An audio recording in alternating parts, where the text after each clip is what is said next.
What's up guys, my name's Collin Popp. We're going to be going over some CrossFit essentials, movements and nutrition. This is part one. Before we begin, we're going to talk a little bit about some of the terminology we use here in CrossFit. But first, let's really focus on what CrossFit is. So CrossFit is functional movements performed at high intensities. What are functional movements? When we look at functional movements, these are movements we do every day, from squatting, deadlift, pulling, pushing. It's very essential to have good form and technique when we perform these movements, and that's what we teach here in CrossFit. We're teaching functional movements to be formed correctly at good high intensities that then can be applied outside in everyday life. A couple other things we want to go over, terms like WOD. WOD stands for workout of the day. There are different WODs based on programming at different boxes. We don't use the word gym to describe our box or our CrossFit affiliate.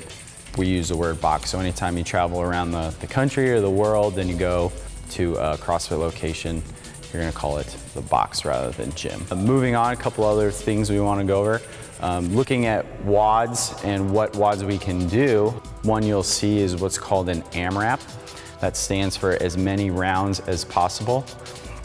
The best way to kind of describe an AMRAP would be looking at an example. So say we have a 10-minute AMRAP of deadlifts, push-ups, and pull-ups. Say we have 5 reps at deadlifts, 10 at push-ups, and 12 at pull-ups. Completing each of these without resting in between would be 1 round. We're trying to complete as many rounds as we can in those 10 minutes. Metcon stands for metabolic conditioning. You might have heard the term cardio. Cardio going and running on the treadmill or the elliptical.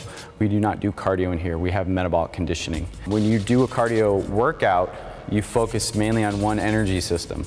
There are 3 energy systems in the body, and doing a Metcon, we focus on each of those. So you can see the difference between doing a cardio workout and doing a Metcon workout.